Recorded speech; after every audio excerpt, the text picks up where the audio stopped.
Uh-oh, now look what you've done. You forgot to touch some grass. Yeah, now what do I do? You stay and watch Phantom A's Berserker Bug Fables Challenge! Phantom A! I'm so angry about Berserker, I took up hard mode just to escape Spooter! Aaron's angry!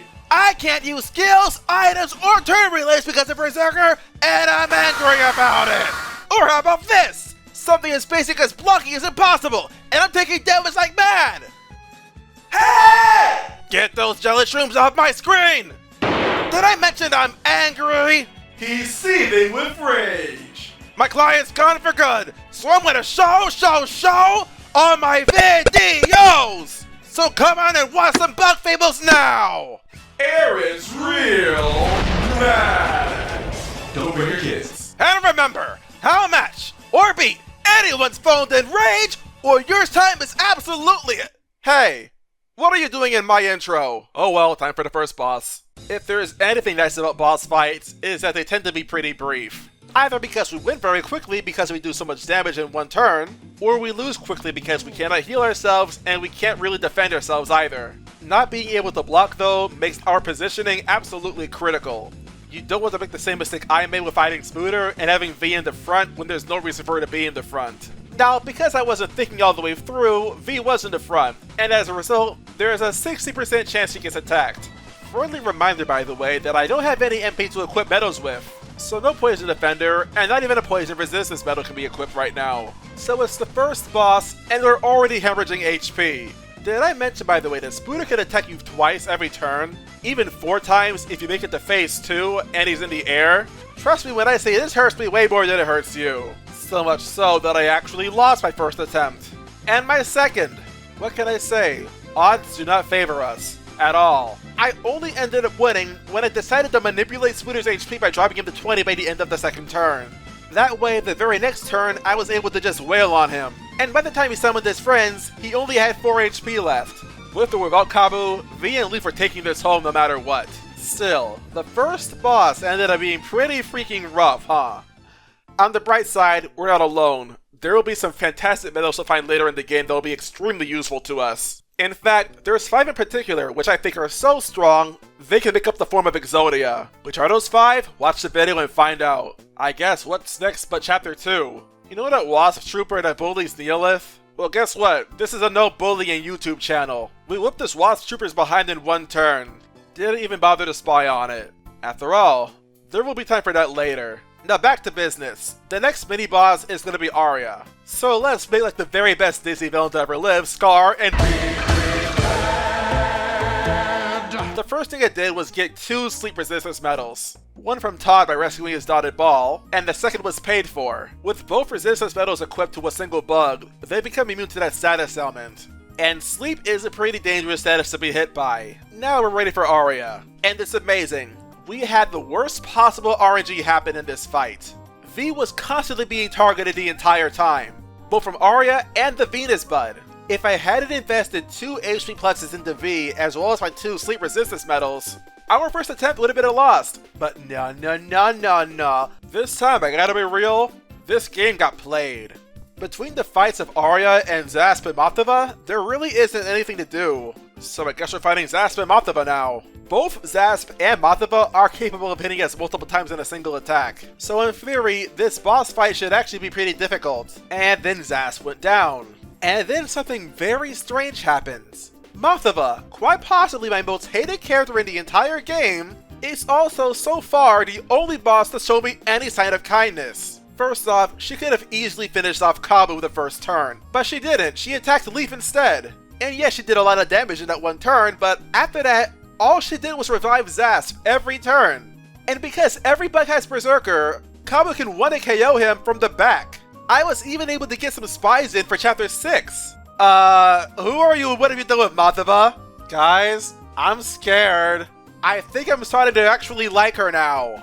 Well, I guess I can still hit Ultimax. Freaking traitor betrayed a terrible kind. So anyway, Venus Guardians suck to fight. And it's largely for one very big reason. Oftentimes, Venus is just gunning for V, the only character that can even scratch the Venus Guardian once it starts flying. Remember, under Berserker rules, we can't use skills, so we can't use Pebble Toss and we can't use Ice Fall. If V goes down before Venus Guardian does, we lose. There is literally nothing we can do about it. And yeah, there were times I would play poorly and I would not think properly to put V in the back because it doesn't really matter if she's in the back or the front. But most of the time, I had V in the back, and most of the time, she was still getting targeted.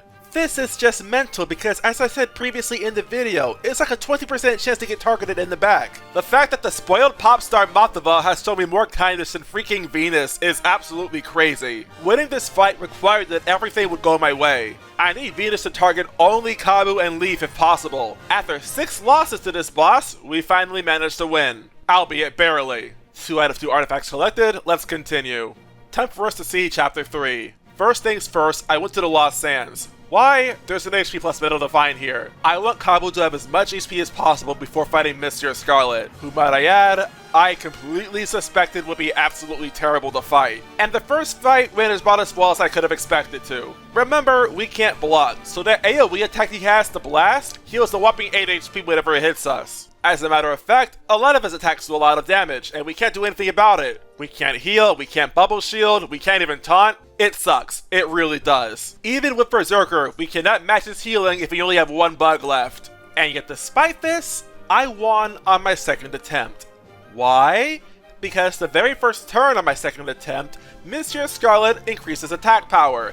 Not because it falls into an HP range that would trigger it, he just did it at random. And because of this, he actually was healing less from his attacks rather than more. Because the turn after he raised his attack power, I lowered his HP to a value that would actually trigger his attack to be increased permanently. And yet, it didn't trigger his stance change. His stance change is what increases how much HP he heals when he attacks you. I'll put the differences on the screen right now so you see what I'm talking about. But yeah, only 2 attempts. And the best part is that the medal you get after beating Mr. Scarlet is actually really useful. Life Stealer. Ordinarily, I'd skip this medal. But when this run has you unable to block, and you can't really heal yourself with items, losing out of 1 attack power to heal maybe 2 or 3 HP per turn is actually really helpful. As a matter of fact, say hello to the left arm of Exodia, because what this medal offers for your survival cannot and should not be ignored. So naturally, I equip this medal to V when I fight the Bandit and Wasp ambush, right? Wrong! No, I wish I thought of that. At the same time though, I managed to win on my first attempt. Which is crazy because they were constantly using AoE attacks, and the Wasp Scout even attacked V specifically. Admittedly, I didn't play this fight optimally, doing that with me giving life cast to Kabu, not Leaf. And Leaf, while in the front, can actually KO the Thief with V in the back, knocking it down to the ground. I wouldn't go as far as to say I refused to think, because I clearly did, but I was not playing as well as I could have. That being said, I can tell the game was having mercy on me here. V only has 8 HP, despite the fact that most of the enemies here are airborne. And I guess, the defeatist I am, I kinda just accepted I would lose this because V had only 1 HP left, and the Thief could easily have picked her off. But no, he just attacks Kabu instead. And so by the skin of my teeth, I managed to just barely win.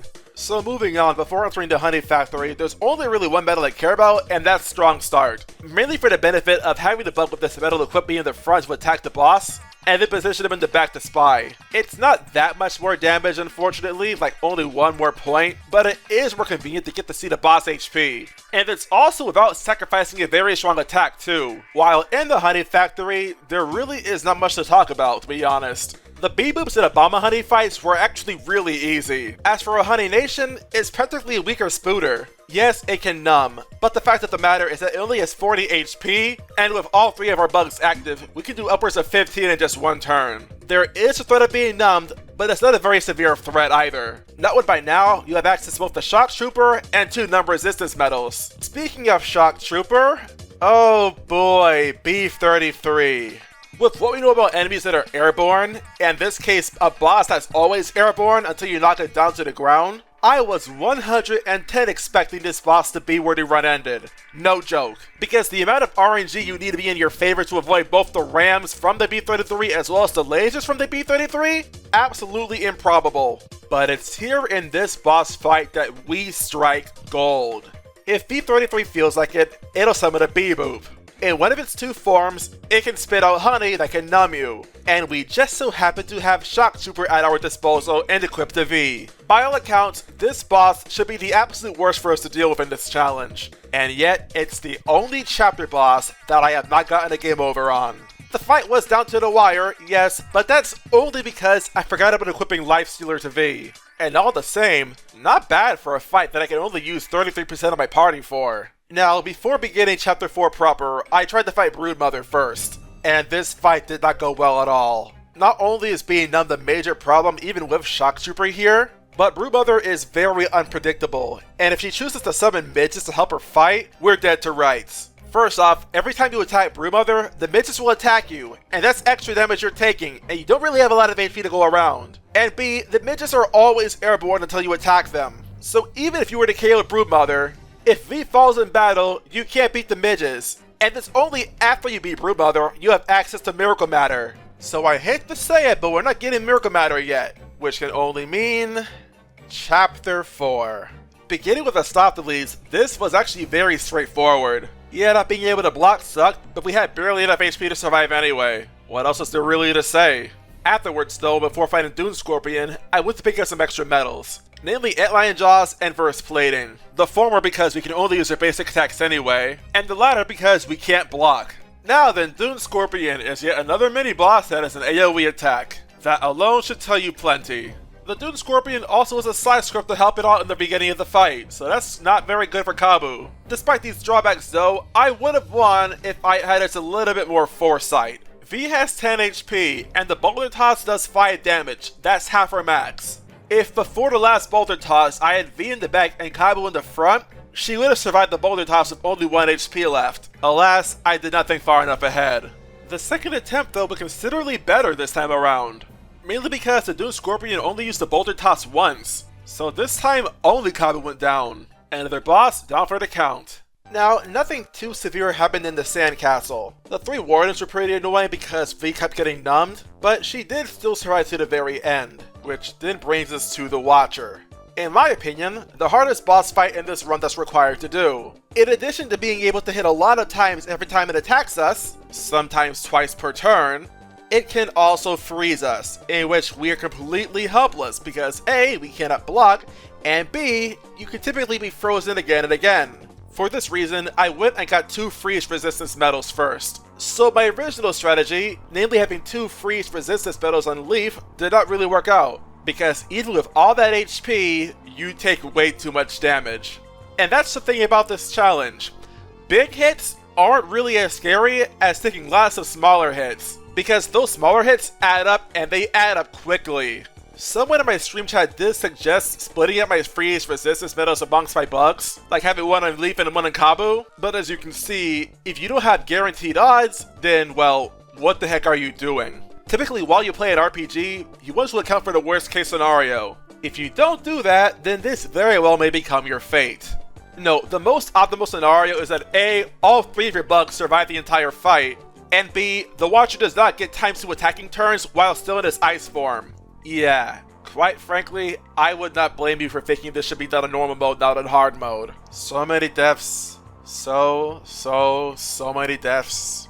And then Phantom A said, "Let there be more deaths!" by fighting Broodmother again.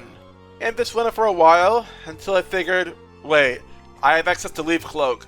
And so I went to get just that. Because yeah, Leaf Cloak sucks, don't try to tell me otherwise. But it's also the only method of redirection we have available to us for the entire challenge. So I sucked it up, I helped out Mun, I got the Leaf Cloak from the bandits, and went up Broodmother again.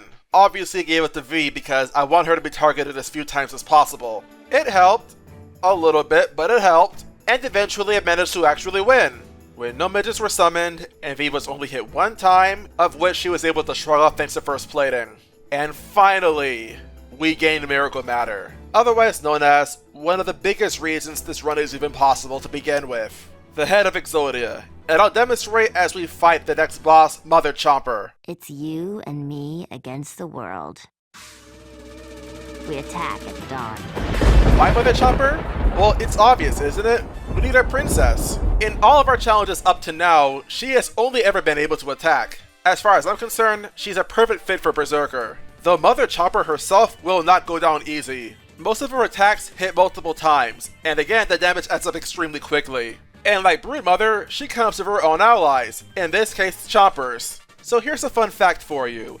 If you try to block with Berserker equipped, of course your block will fail, right? But something to note is that after you take damage from an enemy's attack, depending on the effect, Trying to block and failing to block will still prevent that effect from taking place. From bandits trying to steal your items, to Moth trying to kick you in the groin and then stop on your back, to here, where the choppers try to steal your HP and add it to their own. If you try to block, you may take full damage, but they ain't healing off of you. So by all means, keep trying to block anyway. Even if you fail, they don't benefit nearly as much from at least you trying. But then there's Mother Chopper herself. So Mother Chopper can either spit out hard seeds or spores to put you to sleep. If all she does is spit out hard seeds, you lose. There's no way to win this fight at that point. Not only do hard seeds do more damage, but they deny me any chance of healing after being attacked, leading into my strategy, relying on Heavy Sleeper to survive. I want Mother Chopper to put Leaf to sleep, and she needs to put him to sleep repeatedly.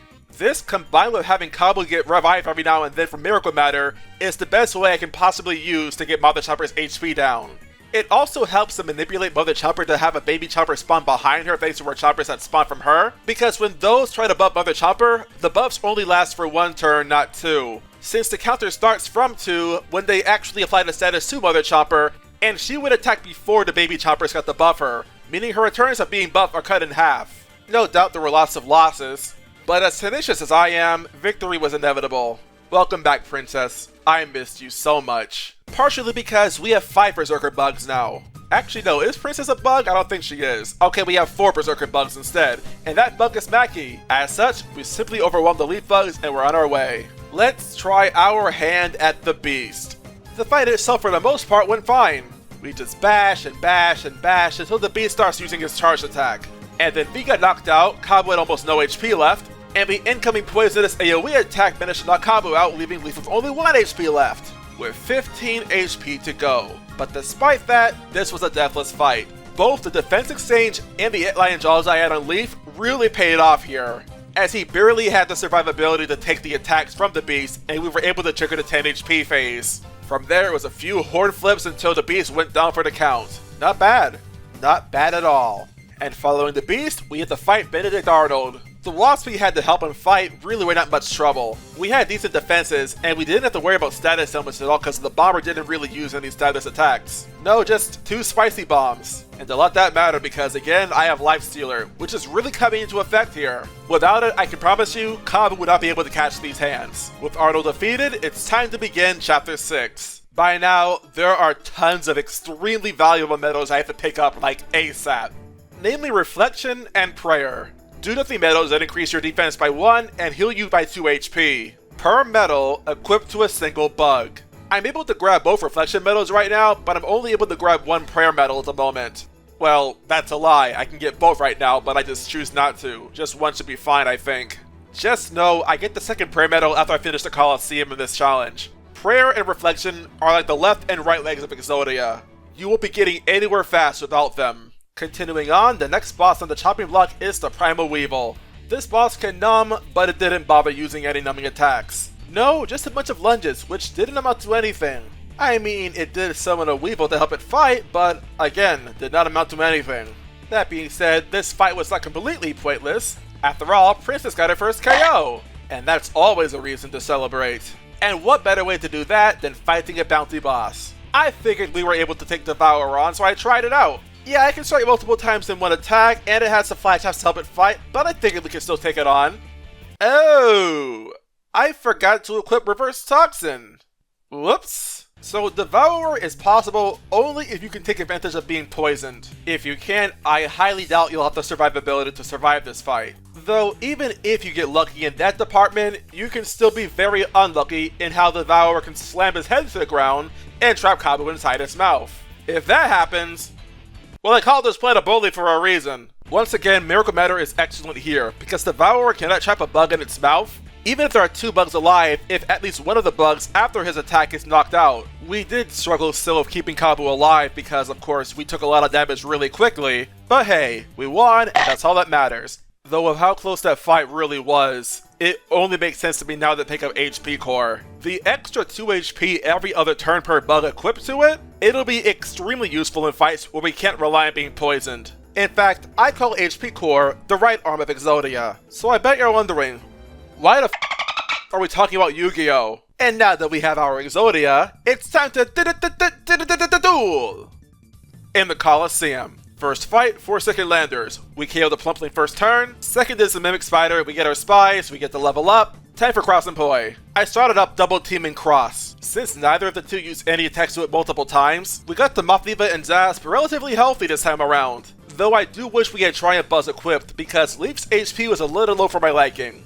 Mothova may have shown me kind of some mercy in the Golden Hills, and I also believe that Zasp is pretty responsible for Leaf still being alive right now, but now we're in Chapter 6, in front of the Termite King and Queen, and an audience of live termites watching us too. I doubt she'll hold anything back this time around. And yeah, sure enough, I did end up losing V in this fight. And wouldn't you know it, it was to Mothova. She also kicked Leaf to the curb, and tried to do it multiple times to Kabu too. But she also wasted a lot of time trying to revive Zasp, which was not going to work. At least, not when Leaf has Miracle Matter and is still alive attacking. Even without Leaf, Princess and Kabu do just enough damage to KO Zasp as soon as he's revived. Yeah, just like a young teen sensation locked under contract, Mothova was stripped for options. First attempt, and this a W. That was truly some back-breaking work, wouldn't you say? So after enjoying some pleasantries with the goddess Venus herself, you know, the one that made me suffer, let's try out some more bounty bosses. The first I tried was Seedling King. To get poisoned in this boss fight, keep attacking the seedlings that are spawned by the Seedling King until an underling shows up. Attack it, let it poison Kabu with its burrowing attack, and from there you profit. With Prayer, Reflection, and HP Core on Kabu, you're free to just do nothing and then you just eventually win the fight. Of course with Miracle Matter on Leaf. It also helps to give Kabu Poison Touch just to make this fight go a little bit faster. Score 1 more for Princess and score 0 for the death counter. Next up is Tidal Worm. If both V and Leaf target the tail, they can down Tidal Worm immediately in just one turn. Like some earlier boss fights, the damage piles up very quickly. Everyone also has the HP to survive at least 2 attacks from Tidal Worm provided there's no water falling from above. This parasite got sucked high and dry out of the water. Then there was Riz, who wasn't very special either. Though it's kinda funny, he has this ink status, but since we have Berserker on every bug, the status element itself means absolutely nothing. As long as Kabu keeps his defenses up and his HP high, we're really in no real danger of losing this. It honestly was just not a very memorable boss. Enter the Peacock Spider. Finally, we get a boss fight that can actually challenge me. Yeah, Peacock Spider's design actually makes it pretty tricky to fight against when you have Berserker on every bug. First of all, the diving spiders that she summons can actually protect themselves using bubble shields. And since Leaf has Berserker, he can't use Cleanse to destroy the bubble shield himself. And that's a problem because B, the fact that the Peacock Spider can also give her spiders time to attacking status, means that those ones you see are gonna pile up very, very quickly in Kabu if he takes that many hits. Only hurt further by the fact that she can attack me herself, in addition to piling on attack up status and charge plus status. This has to be one of the very few times where using Prayer, Reflection, HP Core, and Reverse Toxin was not enough. And before you ask, yes, I did use 2 Poison Defenders on Kabu too, so there's a few more deaths to add to the counter there. One of those deaths being extremely close to a victory but not quite being there. Like, if the Peacock Spider did not attack him that one last turn, we could have actually won. But nope, bad luck hit me this time around like a freaking freight train, and I just decided I didn't feel like doing this right now. Oh well, we had a good run, but those should be my last deaths for a while, right? I highly doubt that Benedict Arnold will give me much trouble. And then guess what? He gave me trouble. Ultimax can throw bombs. I was fully expecting to see stuff like sleep bombs and numb bombs, bombs that would completely shut my team down. But no, he resorted to poison bombs. The one type of bomb I wasn't ready for. And you can see this, but I'll say it for the people listening on a different tab. He has a Wasp Scout too, and delayed missiles, so I have absolutely no way of winning on my first attempt. This was terrible RNG. Arnold actually beat me, what the heck is this? Oh, and speaking of status I wasn't ready for, Ice Bombs. This guy comboed an Ice Bomb into a Spicy Bomb to do extra damage. Who are you? What have you done with Fuff? And why are you freaking competent? We would have lost the second attempt too, but he chose to charge on his last turn in the tank. Of which he did proceed to target Leaf, who has Miracle Matter equipped, but also is knocked out because his HP is low. And Kabu would have went down, but I have Life Stealer equipped, which allowed him to hold out just barely long enough to survive. I'm telling y'all, Exodia, cannot underestimate him. Shout out to my buddy Chatman on my Discord server. The link to join is on the channel banner on my YouTube channel. There were still a few more bosses to take out, like for example Kali and Kabu.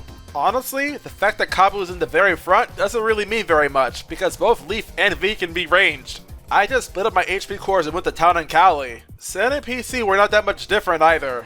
I dogpile on PC, and then I focus on Sen, and that's really all there is to it. They don't hit quite that hard, not even PC really. At least not hard enough to overwhelm my attack power against them. So ultimately, these two fights were pieces of cake. But surely Zamoth would be difficult for us, right? Well, oh look at that! Leaf's using Bubble Shield. Berserker may prevent a lot, but not that. Apparently Leaf is just so angry that he's able to persist through his own emotion to use Bubble Shield to protect us all. I'm telling y'all, he is so anime. But seriously, Zamoth was, not really anything special at all. You may have also noticed, by the way, that I have status bearer equipped on Kabu. Yeah, I started chapter 7 because I wanted to get the extra medal from the Giant's Lair, because when you can't block, and you're going to be taking status elements anyway, you may as well be able to inflict on the enemy too. It'll prove to be very useful for Peacock Spider as well. Now as for Zamoth, this boss got worn down lickety-split quickly. No AoE attacks, no summons of enemies, it was just Zamoth and 3 super pissed off bugs. Well, those 3 in Princess, but you get the idea. Kinda sad really, I was expecting a lot more from this boss. But better this fight is easy than having to fight with freaking bloat shrooms after all. Moreover, we know the MP required to properly take out Peacock Spider too. I mean, the reality is that most of that MP went towards HP pluses, but having a bigger buffer of HP means Reverse Toxin heals twice as much as it normally does. Instead of 1 HP every turn, it's 2 HP, which yes, matters a lot more than you think. Not only over the course of a battle, but keep in mind, our last attempt on Peacock Spider, we lost because we took 1 too much damage from Peacock Spider's attack on us. The difference between 1 and 2 in Bug Fables is massive. Do not count those numbers out just because they're small. And there you go, that's Peacock Spider. And all that's left now is Boss Monarch. This boss took his sweet time poisoning Kabu. And without poison, he takes a lot of damage from those moth flies tackling him. But once he did get poisoned, well, you know the rest. Praised be the head of Exodia. And now finally, the final optional boss fight / mini boss fight, you get the idea, that we had not fought yet. Carmina. Lots of RNG was involved, Kabu got numbed a few times too, but the only real takeaway here was that Princess got the final hit in. But you may be thinking, though you likely aren't, but Aaron, what did you actually do in the boss fight? Well, the truth of the matter is that once they got my Exodia build ready, there really isn't many other better ways of going about this run. In fact, I think this run just shows better than anything else how powerful the do-nothing medals are. Those medals combined with HP core can make the bug with them equipped practically invincible. Kinda why I prefer doing other stuff unless it's an absolute last resort. For curiosity's sake though, I'd like to know, what 5 medals would you consider your Exodia build in Bug Fables? Be sure to leave a comment down below. After all, comments are good for the YouTube algorithm. Not much left to go, so let's try the Deadlander ambush in the Deadlands. And would you believe it, V and Leaf went down immediately, the very first turn, and they're already knocked out. Yeah, this fight is extremely toxic in this challenge. 3 mini-boss level enemies that do lots of damage with their attacks, and they're all capable of hitting you multiple times in a single turn. Without both do-nothing medals and the status element medals like Shock Trooper, this would not be possible. Not on hard mode anyway. But the aforementioned medals, Maki, and of course Miracle Matter, do a lot of heavy lifting all the same. And I'll tell you guys what, let's skip the fire constructs in this video, and let's just focus on the Wasp King himself. He has high HP but 0 defense, so as a result, his HP is worn down extremely quickly. He hits pretty hard, even with do-nothing medals active, but that really only matters if the bug was an attacker like V or Leaf. Otherwise, Kabu simply has the defense and the healing to outpace his damage output. Which is true not only for the Wasp King, but also the Everlasting King. I mean, yeah, he has a point of defense, he has the artifacts helping him out here too, and he may have 3 phases, but it doesn't really matter. Our defenses were just too strong.